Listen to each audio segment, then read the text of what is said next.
The black stones had stood for 12,000 years. On 100 different worlds across the galaxy, the ancient monuments rose toward the sky like fingers pointing at the stars. No one knew who had built them. The builders had vanished long before any of the current species had learned to walk upright.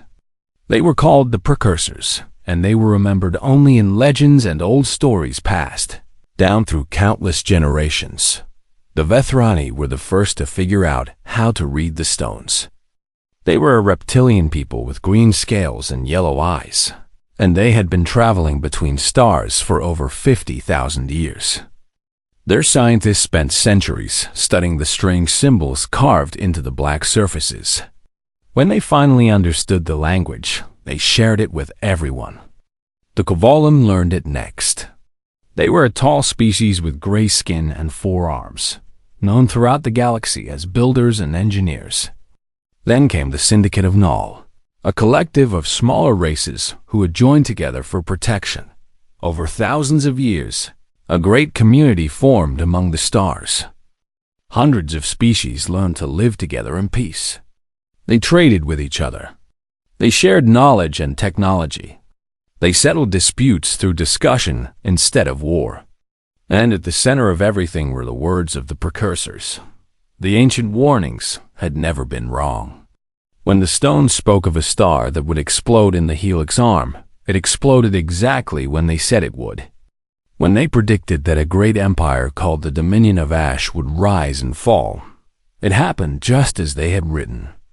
The Precursors had somehow seen the future, and their words were treated as absolute truth. But there was one prophecy that had not yet come true. One warning that every child in the galaxy learned before they could speak. It was carved into every stone, in every language the Precursors had known. From the third world of an unremarkable yellow star, they will come. Born of war, forged in conflict. They will not be reasoned with. They will not be contained. They will not stop. When they reach the stars, the age of peace will end. For 12,000 years, the galaxy had watched that small yellow star with fear. They had seen life develop on the third planet. They had watched primitive creatures climb down from trees and learn to walk on 2 legs. They had observed as these creatures discovered fire, then farming, then cities. And they had grown more afraid with each passing century. High Arbiter Varnthal was the leader of the Vethrani Conclave, the oldest and most respected government in the galaxy. He was over 300 years old, ancient even by Vethrani standards, and he had spent his entire life preparing for this moment. He stood now before the Council of Species, a gathering of representatives from every major civilization. The chamber was vast, filled with beings of every shape and size. Some breathed oxygen, others breathed methane or chlorine. They had almost nothing in common except their shared fear of what was coming. A holographic image floated in the center of the room. A small blue planet covered in water and green land masses. White clouds swirled across its surface.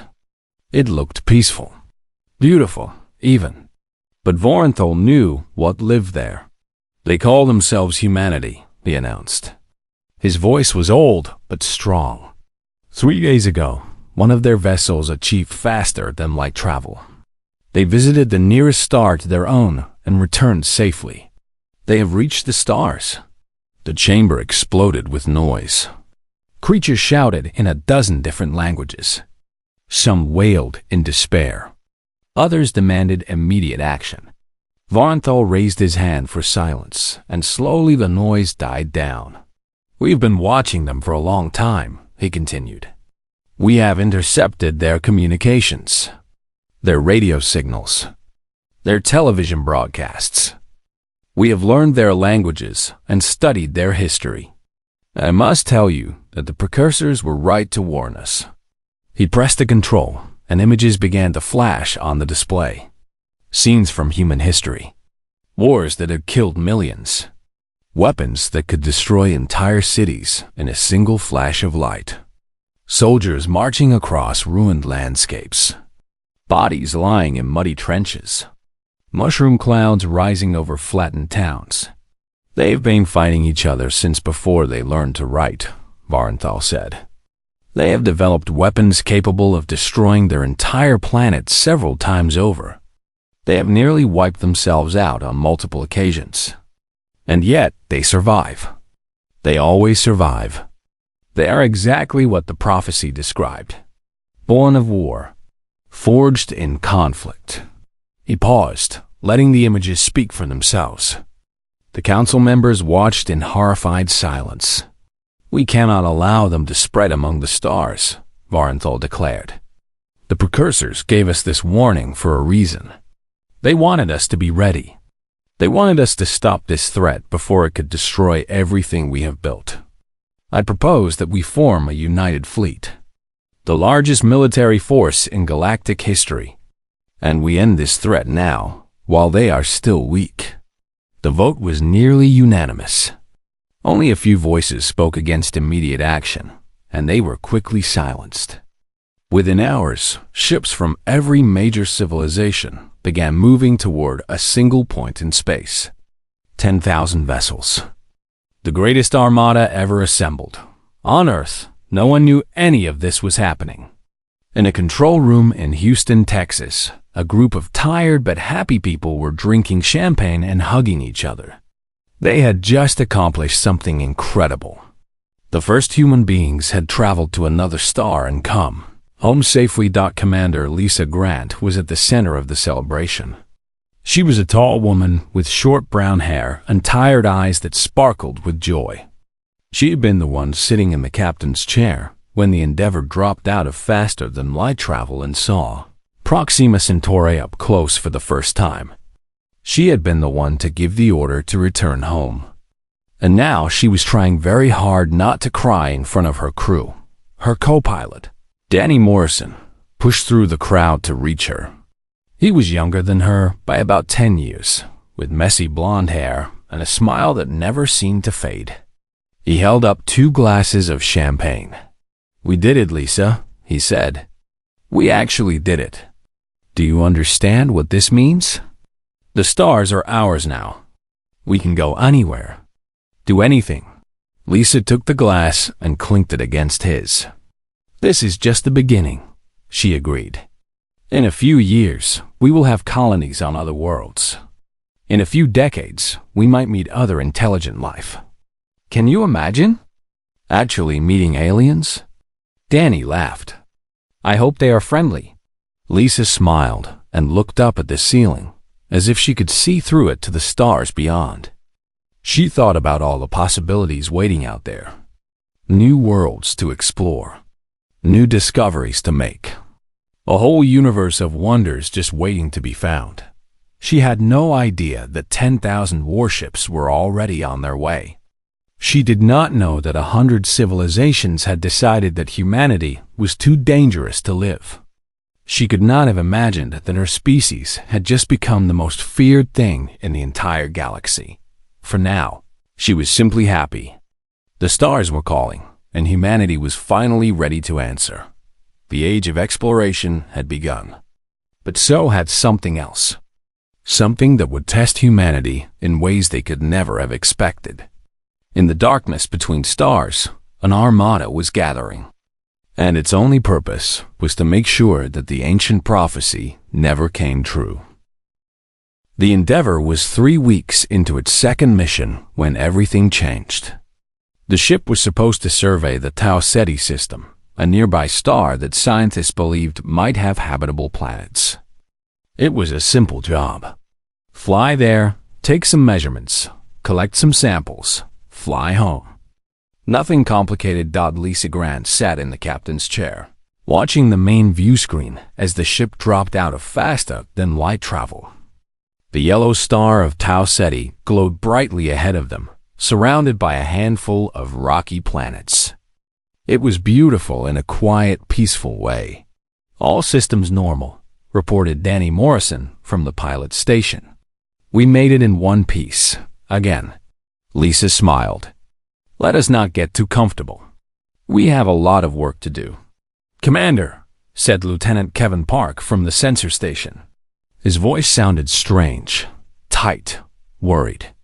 "I am reading something unusual." Lisa turned to look at him. Kevin was usually calm and steady. He was a young man with black hair and glasses, and he never got excited about anything. But right now his face was pale, and his hands were shaking slightly. "What is it?" Lisa asked. Kevin swallowed hard. "Ships, Commander. I am reading over 200 vessels. They are all around us. They are surrounding the ship." For a moment, Lisa did not understand. Ships? What ships? There were no other human vessels in this system. There was nothing out here except empty space and distant planets. Then the view screen flickered, and she saw them. They came in every shape and size. Some were sleek and curved, like silver teardrops floating in the void. Others were bulky and angular, covered in weapons and armor plating. A few were so strange that Lisa could not even tell which end was the front. They hung in space all around the Endeavor, their running lights blinking in colors that hurt her eyes. Alien ships. Real alien ships. Lisa's heart pounded so hard she could feel it in her throat. "Open a channel," she managed to say. "All frequencies. Let them know we come in peace." Before Kevin could respond, the main view screen changed again. A face appeared, and it was not human. The creature had green scales and yellow eyes with vertical pupils like a snake. Its mouth was full of small, sharp teeth, and when it spoke, its voice was cold and harsh. "Human vessel," the alien said. "You will power down your engines and surrender immediately. Any resistance will result in your destruction. We have been waiting for you. The prophecy will not come to pass. We will stop you here." Lisa stared at the screen, her mind racing. Prophecy? What was this creature talking about? And how did it know to call them human? "There must be some mistake," she said carefully. "We are explorers, scientists. We are just here to study this star system. We mean you no harm." The alien made a sound that might have been a laugh. "We know what you are. The precursors warned us about your kind thousands of years ago. We have watched your planet. We have seen your history, your wars, your weapons, your endless violence. You are exactly what the ancient stones described. And we will not allow you to spread your destruction to the rest of the galaxy." Lisa felt cold all over. They had been watching Earth. For how long? They knew about the wars, the nuclear weapons, all the terrible things humanity had done to itself over the centuries. And they were afraid. "We are not here to fight," Lisa said again. "Please, let us talk about this. There is so much we could learn from each other. We could be friends." "The precursors said you would try to deceive us," the alien replied. "They said you would speak of peace while planning war. We will not be fooled. This is your only warning. Surrender now, or we will open fire." Danny turned to look at Lisa, his face white with fear. "Commander, what do we do?" Lisa did not have time to answer. The alien ships opened fire. Beams of energy lanced through space, striking the Endeavor from every direction. The ship shuddered and groaned as its shields struggled to absorb the impacts. Alarms began screaming throughout the vessel. "Shields at 60%, Kevin shouted. "They are hitting us from all sides." Lisa gripped the arms of her chair. "Danny, get us out of here." What happened next would become one of the most famous moments in human history. Danny Morrison was not a military pilot. He had trained to fly cargo ships and exploration vessels, not warships. But in that moment, something inside him woke up. Some ancient instinct buried deep in his genes. The same instinct that had helped his ancestors survive ice ages and predators and 1,000 other dangers. He flew like nothing anyone had ever seen before. The Endeavor was not built for combat. It was slow and clumsy compared to the alien warships. But Danny made it dance. He spun the ship through gaps in the enemy formation that should have been too small to pass through. He dove and rolled and twisted in ways that the alien computers could not predict. Energy beams flashed past the hull, missing by meters. "Shields at 30%, Kevin reported, his voice cracking with stress. "Route all power to engines," Lisa ordered. "Everything we have got. Life support, weapons, sensors, everything." The lights dimmed as power was diverted. The Endeavour surged forward, moving faster than it had ever moved before. Danny aimed for a gap in the alien formation, a space between two massive warships where the crossfire was lightest. The aliens tried to close the gap. They moved their ships to block the escape route, but they were too slow. The Endeavour shot through the opening like a bullet, leaving the fleet behind. "Jump to faster than light," Lisa commanded. Now, the stars stretched into lines as the Endeavour engaged its drive. For one terrifying moment, Lisa thought the damaged systems would fail. Then the lines snapped back into points of light, and they were somewhere else. Somewhere safe. The bridge was silent except for the hissing of damaged equipment and the heavy breathing of the crew. Everyone was alive. Somehow, against impossible odds, they had escaped. "Is everyone okay?" Lisa asked. Danny slumped back in his chair, his hands still shaking on the controls. "That was close. That was really, really close." Kevin was staring at his sensor readings with a look of complete shock. "Commander, I counted 247 enemy ships. We should not have survived that. The odds of escaping were basically zero." Lisa nodded slowly. Her mind was already moving past the immediate danger to the larger problem. They had just made first contact with alien life, and those aliens wanted humanity dead. "Set course for Earth," she said quietly. "Maximum speed. We have to warn everyone." The Endeavour turned toward home, its hull scarred and its shields depleted.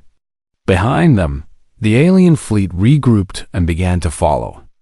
The hunt was on Dob. Lisa looked out at the stars streaming past and felt the weight of what had just happened pressing down on her. Humanity had dreamed of meeting other intelligent life for centuries. They had imagined friendly aliens who would share their knowledge and technology. They had hoped for new friends among the stars. Instead, they had found enemies. Enemies who believed that humanity was a disease that needed to be destroyed before it could spread. Lisa did not know how they were going to survive this. But she knew one thing for certain. Humanity would not go quietly.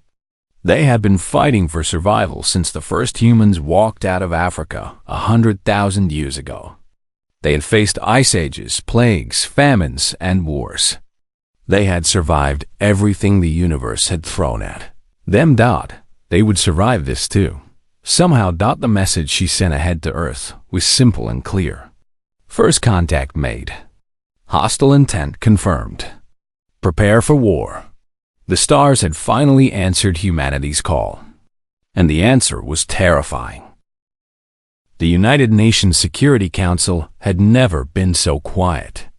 Representatives from every nation on Earth sat in rows of seats, staring at the woman standing at the podium. Some of them were crying. Others looked angry or confused. A few had their heads in their hands, unable to look up. Lisa Grant stood before them and told them everything. She told them about the alien fleet, about the prophecy that called humanity a threat to the galaxy, about the thousands of years the aliens had spent watching Earth, learning human languages, studying human history. She showed them the recordings from the Endeavour, the alien ships, the cold yellow eyes of High Arbiter Vorenthal, the energy beams striking her ship. When she finished speaking, the silence stretched on and on. Finally, Secretary General Patricia Vance rose from her seat. She was an older woman with gray hair and a lined face that showed the weight of many difficult decisions. She had led the United Nations through several crises, but nothing like this. "How long do we have?" she asked. Lisa shook her head. Weeks, maybe. A few months at most. Their ships are slower than ours and faster than light travel, but they have a head start. And there are thousands of them. The debates began immediately. Some representatives demanded that humanity surrender. They argued that fighting was pointless against such overwhelming numbers. Others called for the immediate construction of weapons capable of destroying entire planets. They wanted to strike first, to prove that humanity could be just as dangerous as the prophecy claimed. A few suggested trying to negotiate. Perhaps if humans could explain themselves, the aliens would understand. Perhaps if they showed they could be peaceful, the prophecy could be proven wrong. Patricia Vance listened to all of it.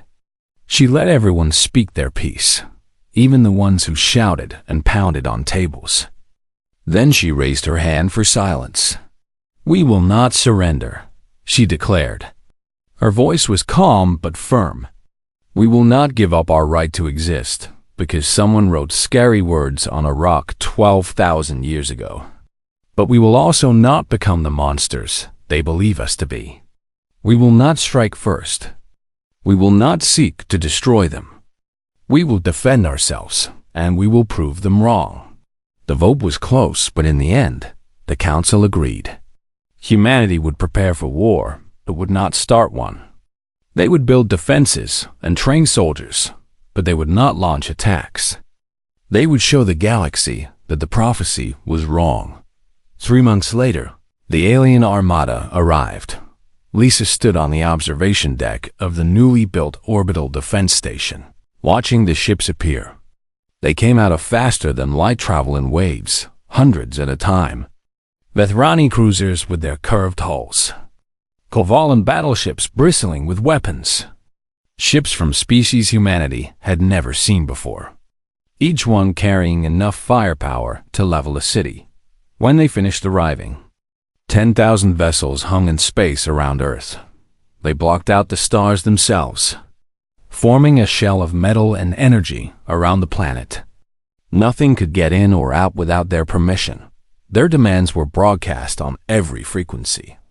Surrender all spacecraft. Destroy all faster than light technology. Accept permanent quarantine on Earth. Never leave the planet again. Do this or face extinction. Patricia Vance gave the answer on behalf of all humanity. No. The siege began. The aliens did not attack immediately. They had expected humans to surrender once they saw the size of the fleet. When that did not happen, they settled in to wait. Surely the humans would turn on each other. Surely their societies would collapse under the pressure. Surely they would beg for mercy within a few months. It did not happen that way. The first year was hard. Resources grew scarce as the alien blockade prevented any ships from reaching Earth's orbital factories. Food rationing began in the 6th month. Power cuts became common in the 8th. People were scared and hungry and tired, but they did not break. Nations that had been rivals for centuries began sharing resources. The United States sent food to Russia. China sent medicine to Europe. Old enemies put aside their differences because they understood that none of their conflicts mattered anymore. The only thing that mattered was survival. Scientists from every country worked together in ways they never had before. They shared research openly. They collaborated on projects to improve food production and energy efficiency. They found ways to stretch limited resources further than anyone had thought possible. Ordinary people helped each other in countless small ways. Neighbors shared meals. Strangers donated blood.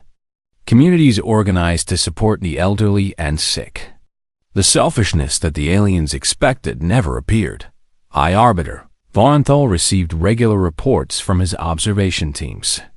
Each one confused him more than the last. "They should be fighting by now," he muttered to his advisors. Every simulation predicted societal collapse within months. Instead, their unity is increasing. Their resistance is growing stronger.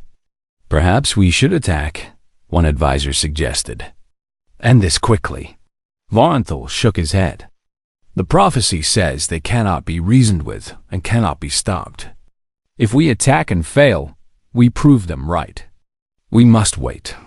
Eventually, their true nature will show itself. But as the months passed, the only nature humanity showed was stubbornness. Ambassador Cal Roth of the Corvallen watched from his ship with growing curiosity. He had never fully believed the prophecy.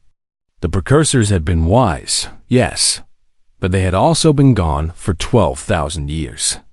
How could anyone predict the future that far in advance? He began to pay closer attention to the humans. He studied their broadcasts, not for signs of violence, but for signs of who they really were. He watched their entertainment programs, their news reports, their social media posts, and he saw something that surprised him. He saw a species that laughed in the face of danger, that made jokes about the alien fleet surrounding them, that found ways to celebrate birthdays and weddings even during rationing, that comforted crying children by telling them stories about brave heroes who always won in the end. He saw hope. Real hope. Not the desperate hope of creatures who knew they were doomed, but the stubborn hope of people who refused to believe they could lose Dodd in the second year of the siege. Cal Roth made a decision that could have cost him his career and possibly his life. He requested permission to speak to the council about what he had observed. "We've been watching them for 2 years," he said. "We expected them to destroy themselves. Instead, they have become stronger. We expected them to attack us in desperation. Instead, they have held back, waiting. We expected them to prove the prophecy true. Instead, they have proven it incomplete." "What do you mean, incomplete?" Varenthal demanded. Cal Roth took a deep breath.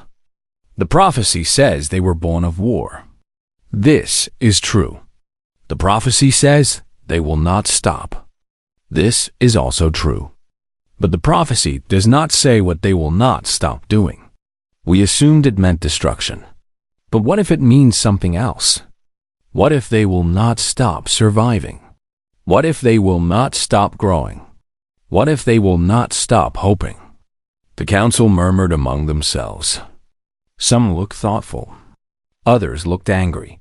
"You suggest we have misunderstood," Varenthal said coldly. "I suggest we have been afraid to understand," Cal Roth replied. "The precursors left us warnings on 100 worlds. They had millions of years to prepare for this moment. And yet they did not tell us to destroy humanity. They only told us they were coming. Perhaps the warning was not about what humans would do to us. Perhaps it was about what they could help us become." Varenthal dismissed him from the chamber. But the seed had been planted. Doubt had entered the council for the first time in 12,000 years. On Earth, Lisa Grant did not know about any of this. She only knew that her species was still alive, still fighting, still hoping. And as long as that was true, she believed anything was possible. The siege continued. But something had changed. The first crack had appeared in the wall of certainty that surrounded the prophecy. And cracks, once started, have a way of spreading. The shuttle descended through Earth's atmosphere under a white flag of truce. It was a small vessel, barely large enough for 10 passengers, painted in the gray colors of the Corvallen fleet. Every human eye on the planet watched it come down. Every breath was held. This was the first alien craft to approach Earth since the siege began 2 years ago. Ambassador Cal Roth stepped out onto the landing pad at the United Nations headquarters in Geneva. He was taller than most humans, with gray skin and 4 arms. His face was difficult to read, but he moved carefully, as if aware that any sudden motion might be misunderstood. A delegation waited for him. Admiral Lisa Grant stood at the front, wearing her dress uniform. She had been promoted twice since the siege began, not because of politics, but because she had proven herself the best leader humanity had during the crisis. Behind her stood Secretary General Patricia Vance and a small group of diplomats and military officers. Ambassador, Lisa said, stepping forward. Welcome to Earth. Kelroth bowed his head slightly. Thank you for agreeing to meet with me. I know this requires great trust on your part. It requires trust on both sides, Lisa replied. Please, come inside. We have much to discuss. They sat across from each other in a small conference room. The table between them was plain and simple. There were no decorations, no displays of power or wealth. Just two species trying to understand each other for the first time. Kelroth spoke first. Your people confuse me, he admitted. His voice was deep and rough, but not unkind. The precursors said you were born of war. Your history proves this. I have seen records of your conflicts. The numbers of dead. The weapons you have created. You are capable of terrible violence. Lisa nodded slowly. We have done terrible things to each other. There is no point in denying it.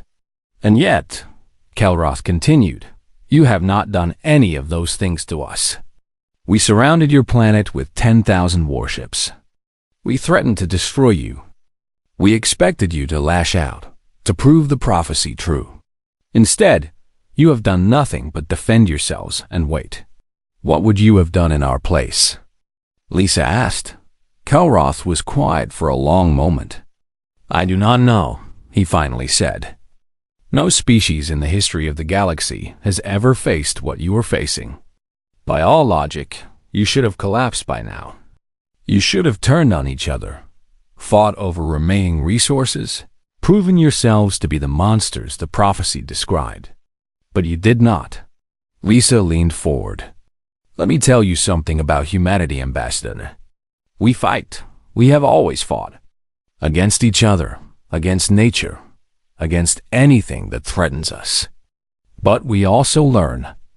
Every war we have ever fought has taught us something, has made us understand a little better why we should not fight. She began to tell him stories, real stories from human history. She told him about the world wars, conflicts that killed millions and left entire continents in ruins.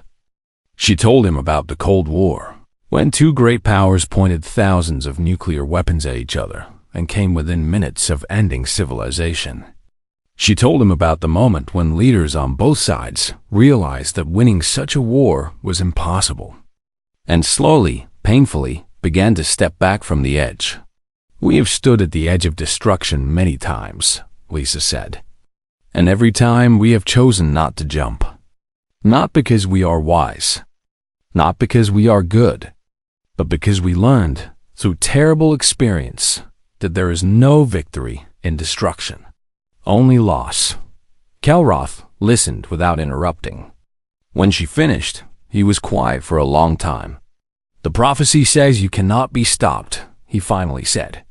We have always interpreted this as a threat, that you would spread across the galaxy like a disease, consuming everything in your path. But perhaps we were wrong. Perhaps what cannot be stopped is not your violence, but your growth, your change. Your refusal to give up. Lisa smiled slightly. We are stubborn. I will give you that. I want to show you something, Kelroth said suddenly. Something that may change everything. There is a world on the far side of the galaxy where the precursors left their greatest monument. The original obelisk. The first one they ever built.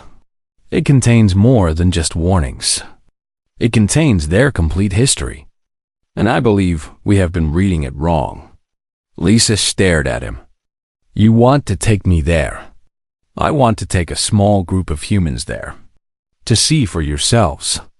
To help us understand what the precursors really meant. The journey was approved after long debate. Lisa, Danny Morrison, and a team of scientists boarded Kelroth's ship and left Earth for the first time since the siege began. They traveled for 3 weeks through regions of space no human had ever seen. Strange stars in colors they had no names for. Nebulae that stretched across light years. Wonders beyond anything they had imagined.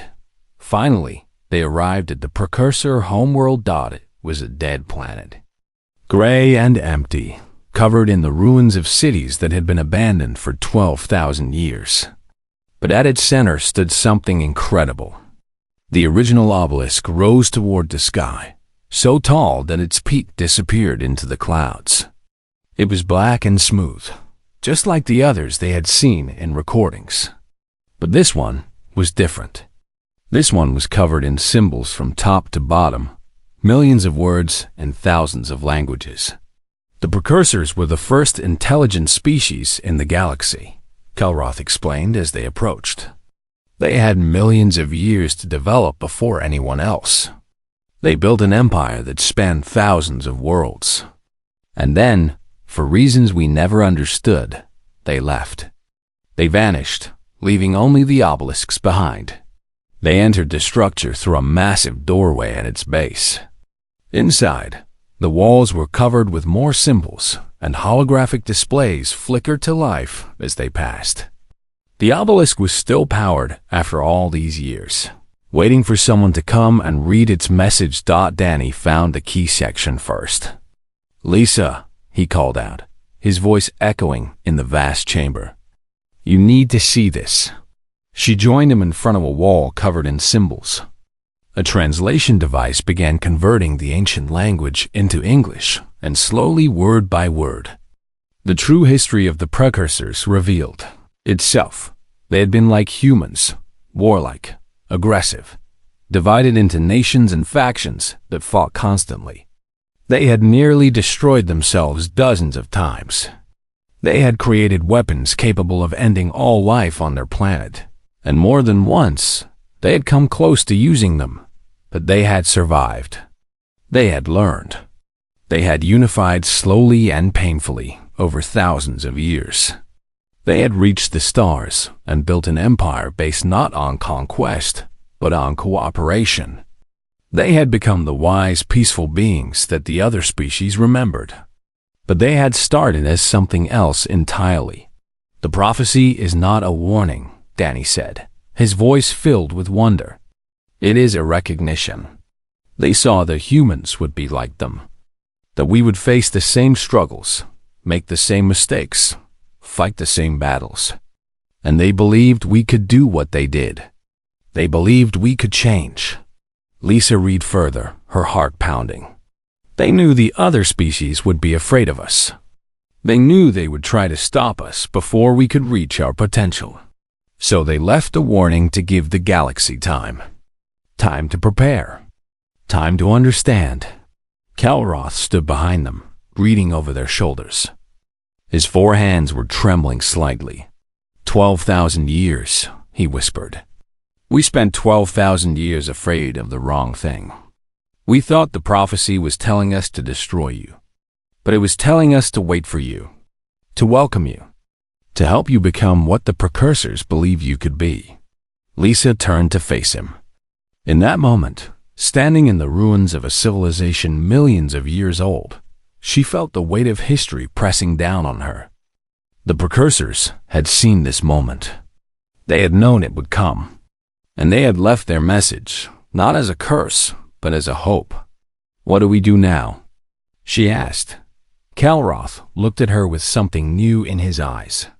Not fear, not suspicion, something that might have been respect. "Now," he said, "we tell the truth, and we hope the galaxy is ready to listen."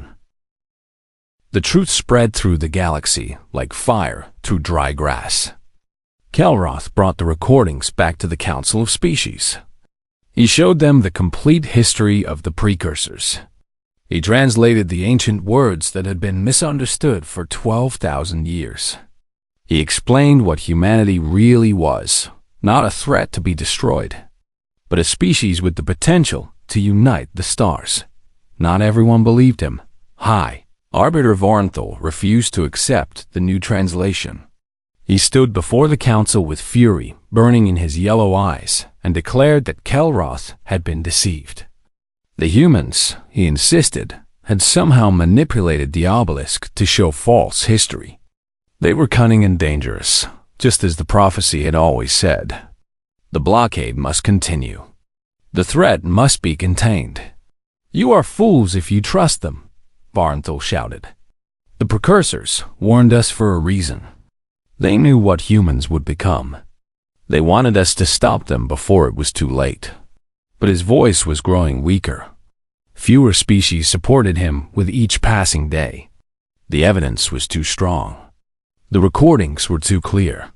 And the humans themselves had proven, through 2 years of siege, that they were not the mindless destroyers the prophecy had described. One by one, the alien fleets began to withdraw. The Kovalan were first. Their ships pulled back from Earth's orbit, creating a gap in the blockade that had surrounded the planet. A message came with their departure. "We have been enemies based on fear. Let us try being friends based on hope." Others followed. The Syndicate of Null, the various smaller species who had joined the Armada out of fear rather than conviction. Within 6 months, half the alien fleet had gone home, leaving Varnthal with only the most devoted followers of the old prophecy on Earth. People watched the ships leave with a mixture of relief and caution. After 2 years of siege, it was hard to believe the nightmare was finally ending. But slowly, carefully, humanity began to reach out to the universe again. Lisa Grant stood on the bridge of the Endeavour II, a new ship built with technology shared by the Kovalan. It was faster than anything humanity had created before, equipped with shields and sensors that would have seemed like magic just a few years ago. Beside her stood Ambassador Kelroth, no longer an enemy, but a partner in building something new. "The Vethrani Conclave has formally requested diplomatic relations," her communications officer reported. "That is the last of the major powers." Lisa smiled. Even Varnthal's own people had eventually turned against him. The High Arbiter had been removed from power and sent into exile, still insisting that everyone else was wrong, that the prophecy meant exactly what he had always believed. But his warnings fell on deaf ears now. The galaxy had chosen hope over fear. 5 years, Lisa said softly, looking out at the stars. 5 years since this all began. Sometimes it feels like a lifetime. Kelroth nodded. "For my people, 5 years is nothing. A blink of an eye in our long history. But you humans move so quickly. You accomplish in years what takes us centuries. Perhaps that is what the precursors saw in you. That speed, that drive, that refusal to accept that anything is impossible." Danny Morrison's face appeared on the view screen, calling from the human embassy on the Kovalan homeworld. He had been appointed as one of the first human ambassadors to alien civilizations, and he had thrown himself into the work with his usual enthusiasm. "Just got word from Earth, Admiral," he said with a grin. "The United Nations has approved the Galactic Integration Initiative. We are officially open for business with the rest of the galaxy. Trade agreements, cultural exchanges, scientific cooperation. The whole thing." Lisa felt a warmth spread through her chest. She remembered the day they had fled from the alien fleet at Tau Ceti, certain they were going to die. She remembered the fear and desperation of the siege years. She remembered standing in the ruins of the precursor homeworld, reading words that had been waiting 12,000 years to be understood. It had all led to this moment. "Send a message to all ships," she ordered. "Tell them the new age starts today. We have a galaxy to explore." The Endeavour II engaged its engines and began to move. Not running away this time. Not fleeing from enemies or rushing to warn of danger. Just exploring, discovering, meeting new species, and learning about new worlds. Doing what humanity had always dreamed of doing. Lisa looked out at the endless sea of stars and thought about everything that had happened. The precursors had seen this moment before humans had even learned to use fire. They had known that a small species on a small planet would one day reach the stars. They had known that the galaxy would fear them. And they had known that somehow, against all odds, humanity would prove the fearful wrong, born of war. That was what the prophecy had said. And it was true. Humans had spent most of their history fighting each other. They had created weapons capable of destroying everything they had built. They had come within moments of ending their own civilization more than once. But they had also learned from those wars. They had grown. They had changed. Every conflict had taught them something about themselves, about what they were capable of, both good and bad. And slowly, painfully, over thousands of years, they had started to choose the good more often than the bad, forged in conflict. That was true too. The pressure of struggle had shaped humanity into something strong, something resilient, something that refused to give up no matter how impossible the odds seemed. The siege had proven that. 2 years surrounded by enemies, cut off from the stars, threatened with extinction. And instead of breaking, humanity had become stronger. They will not stop. The prophecy had warned. And it was right, but not in the way the aliens had thought. Humans would not stop fighting, yes, but they also would not stop hoping, would not stop dreaming, would not stop reaching for something better. That was the real warning the precursors had left. Not that humanity would destroy the galaxy, but that humanity would never, ever give up on it. Kelroth spoke quietly beside her. "What are you thinking about?" Lisa smiled. "I am thinking about the precursors, about what they must have been like millions of years ago. A species just like us, violent and divided, scared of themselves and each other. And somehow they found a way to become something better. They built a civilization that lasted longer than the stars themselves. And before they left, they looked into the future and saw us. They believed in you," Kelroth said.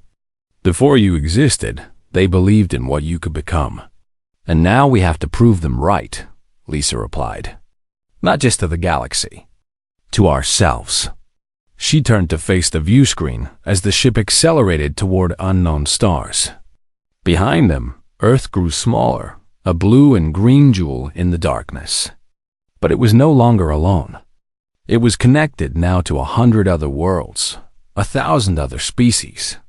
A galaxy full of life that had once feared humanity and was now beginning to welcome them.